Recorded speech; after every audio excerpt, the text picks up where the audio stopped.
So this is already off to a great start. I am going to go ahead and apologize for my voice. This is actually my fourth thing today, and all of them are very loud. My name is Rebekah Jones, and with your support and God's grace, in 11 days, I will be Congresswoman-elect of Florida's 1st Congressional District.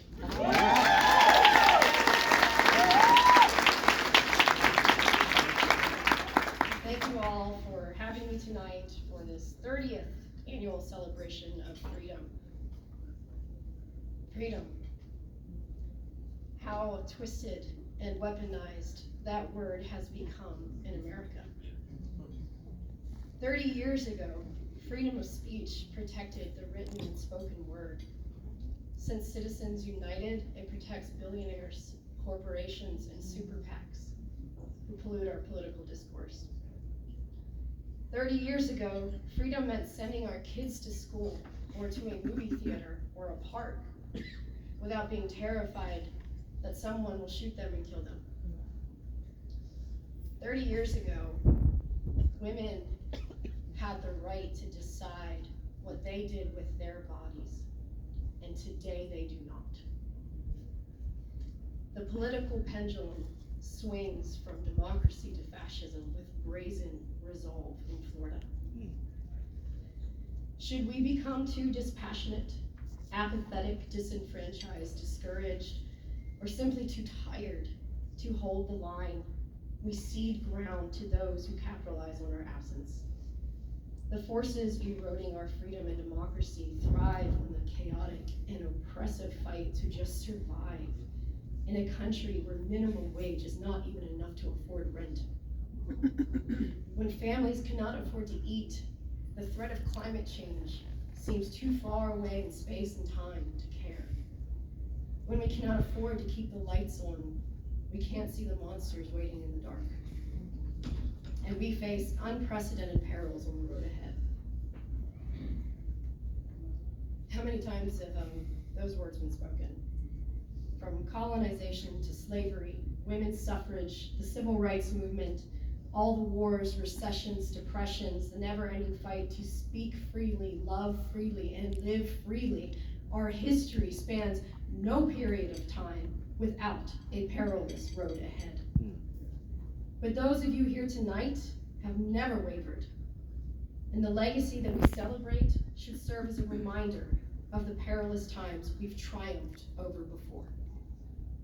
I ask tonight that we renew our collective commitment to securing freedom here, across Florida, and in this nation. We must never resign ourselves to the idea that something is a lost cause, or that it's an unwinnable race. We must allow ourselves again to believe in a future where veterans are not left to fend for themselves after serving this country. Where scientists are not raided at gunpoint and their families threatened for speaking the truth. Where children like my son are not bullied by their congressmen online. And that teachers are not fired for teaching history, or afraid to teach it, lest the threat of being fired. And a future where no one goes to prison for smoking something that is legal if you have a doctor's note. And voting is accessible and easy to every U.S. citizen, 18 years of age and older, regardless of their income, their race, or a felony conviction. We must fight now and fight always with everything we have and everything we are, or the next time we might not have a vote. That is the burden that we carry. It's a never-ending fight. It doesn't stop.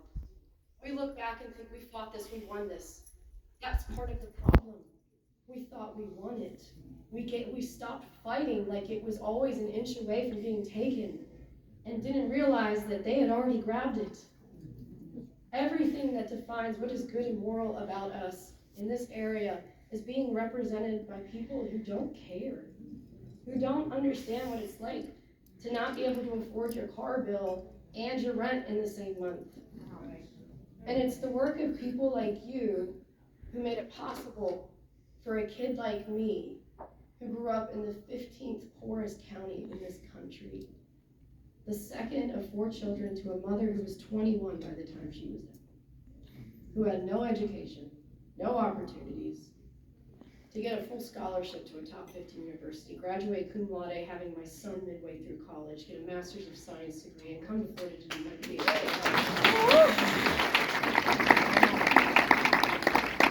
It is the people in this room that made it possible for that little girl to ever get out of that little town. So thank you for joining us tonight and honoring the 74 years of service that the Okaloosa County NAACP has given our communities.